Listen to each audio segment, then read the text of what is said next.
Damon's gaze fastened on the reporter who'd asked the question. The man took a hasty step backward. "Yes, I'm both a bastard and a half-breed," he said softly. "Considering what I've made of myself, I'd say that speaks well for being both. And just what have you made of your life to date, Mr.?" He looked at the man's press badge. "Carter?" The reporter didn't answer. He bent his head hastily over his notebook. Kira didn't blame him for avoiding Damon's challenging stare.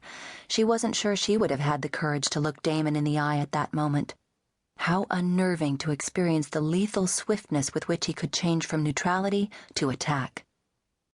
Another reporter spoke up. "You've been fighting for better education and employment opportunities for Indians for the last 12 years.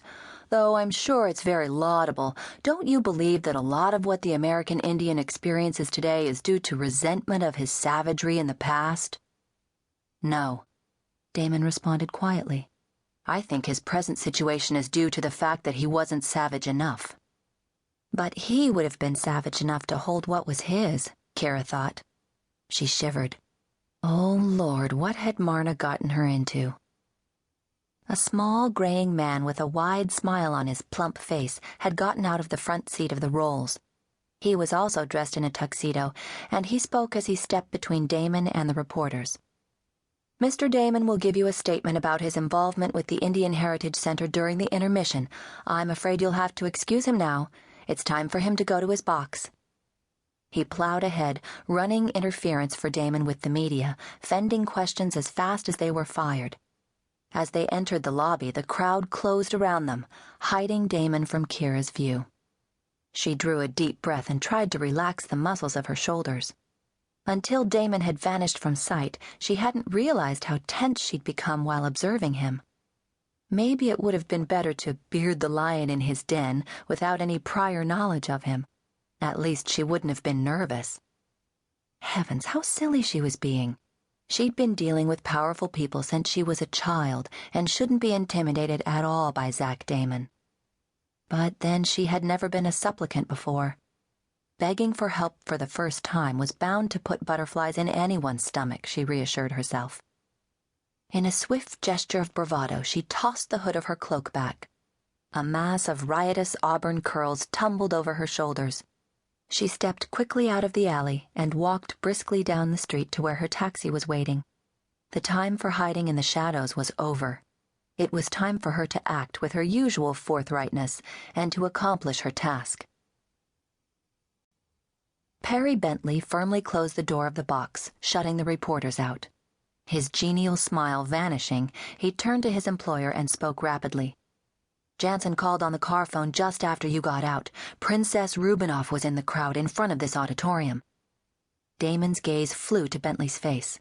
"Here?" At the mouth of the alley. She was wearing a black velvet cloak, obviously trying to go unrecognized. "You're sure?" Johansen followed her from her hotel. He couldn't be more sure. Zack turned away to hide his expression from Perry, whose eyes revealed unabashed curiosity about this situation. It would take little encouragement, Zack knew, to cause Perry to unleash that curiosity in a barrage of questions. Perry wasn't at all intimidated by him, as most other people seemed to be, and most of the time Zack appreciated that quality in his assistant as much as his loyalty. But not in this particular matter. "How did she get here?" "A taxi. She had it waiting for her around the corner from the theater." "A taxi?"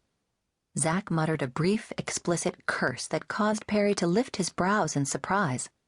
What the hell is her brother thinking of to let her go running around the world without security? "Princess Rubinoff has the best security that money can buy," Perry reminded him mildly. "But good King Stefan doesn't know that." The savage tone of voice Zack used caused Perry's eyes to widen. He hadn't heard Zack speak so harshly in the 7 years he had been working for him. Zack was usually quite soft-spoken. There was no need for a man to raise his voice when everyone was more than eager to listen. "How stupid can the man be?" Zack snarled. Perry shrugged. "I've heard he's not the most enlightened of monarchs, but then Tamrovia is so small, maybe he doesn't have to be. Get on the phone and call Johansen back. I want to know where she goes in that taxi." Perry nodded and slipped out the door of the box.